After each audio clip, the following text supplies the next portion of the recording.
Welcome back to Kiesel News, everybody. To start today off, we have news of an actual decent-sounding DC comic. Whoa, no way. I know comics are kind of a dying medium now with all of the Marvel and DC movies. No disrespect to comic fans. I mean, no disrespect to comics at all. I mean, we wouldn't have got any of the Marvel and DC movies if it wasn't for them, right? But we have a multiversus crossover comic with DC coming out. It's only a 6-issue comic, but what's also cool about it is that other fighters from other DC properties are going to be making an appearance. I mean, you can see Steven Universe and Bugs Bunny. So technically, Steven Universe and Bugs Bunny are canon to DC now, just like how Fortnite was with the Batman crossover. We better get a Looney Tunes comic series then, guys, or a Steven Universe comic series. For more DC news, a Blue Beetle animated series is in the works, and it'll be a continuation of the movie in some way. Now, this is very, very interesting, as we already had mixed messages on if Blue Beetle was part of the DCU or not, and now this just makes it even more unclear, as why would they spend time on a Blue Beetle series if it's not in the DCU, and it's continuing on from the other one? Like, if this was just a totally fresh animated series, then it would obviously be completely normal. I mean, we have DC Elseworlds projects, like Joker and the Watchmen animated series, but the fact that this is deliberately continuing on from the Blue Beetle movie makes me wonder if it is part of the DCU or not. As a little side thing, Angel Manuel Soto is coming back, even though he's set for a Transformers movie. So hopefully that doesn't get in the way of it, as Transformers desperately needs a new film to wow audiences. I know we have one and the G.I. Joe movie in the works, but the more projects, the better, right? But I am happy for Blue Beetle, though. It definitely deserves to live on in some way, especially since it was one of the few actual good DC movies to come out. Dave Filoni says that he still occasionally talks to George Lucas and would welcome George Lucas back for any potential project if he wanted to work on one. Now, we already knew this. Don't get me wrong, the prospect of George being involved in another project is amazing. I would love for that to happen, but we don't need to have a new news article released every couple weeks saying, oh, hey guys, Dave Filoni is still open to George Lucas doing a project. Like, yeah, no shit, of course he would be. It doesn't mean it's going to happen. George Lucas is happily retired, man. Next, we have a very interesting stat, being that Tubi had a more successful month than Disney Plus, Max, Paramount, or Peacock. Peacock really think he on the team. No one watches that shit anyway. The only thing on there is Ted. But it blew out every other popular streamer aside from Netflix. That is insane.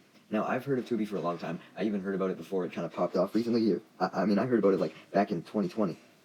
I think it definitely deserves this top spot, to be honest. I mean, it basically feels like an illegal website with the amount of shit you can watch on there. Like, it basically has a combination of everything on all the other streaming services and for a cheaper price. It makes me wonder if some of the projects are put on there illegally. I wonder if Tubi's skyrocketing popularity will result in some investigations and maybe something will be found out. I mean, I doubt it, but we'll see. Next, we have another update on the Adventure Time series that is in development.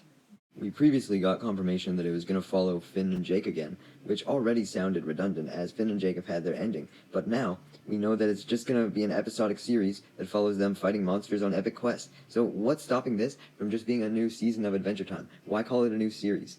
Gumball is doing season 7 instead of a new series. Why not just give us a new season of Adventure Time, right?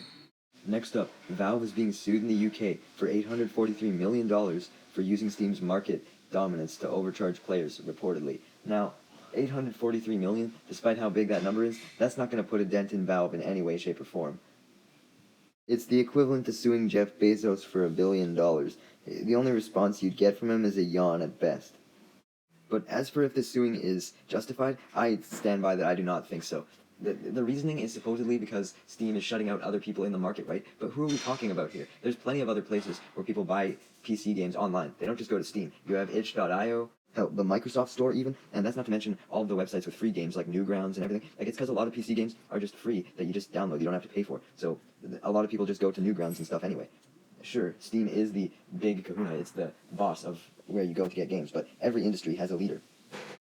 And it's not like the market's mutually exclusive either. Like, anyone who buys games on Steam isn't going to not buy any games on itch.io or Newgrounds or, like, because we're gamers. We'll play whatever, unless you're an annoying console war bitch, but that usually doesn't extend to PC gamers. Next up, we have apparent confirmation that Squid Game Season 2 is going to have 6 episodes, and Season 3 will have 6 or 7. Now, I kind of worry for this, as Season 2 has a lot to do. It has to have the subplot with the cop and everything that Gi-yoon is doing, and it also has to deal with new games.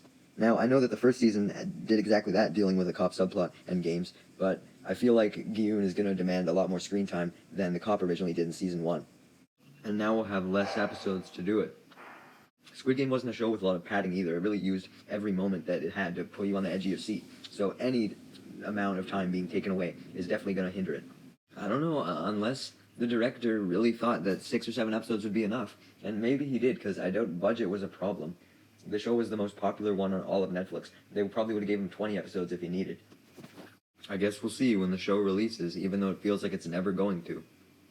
Next, I'd like to point out how Inside Out 2 has made $62 million in its domestic opening day, which is apparently the second biggest opening for an animated film. Now, when I first read this, I thought it said out of any film in general, and I was like, there's no way that that's true. But I should have had faith in discussing film. I'm once again baffled by this movie's success.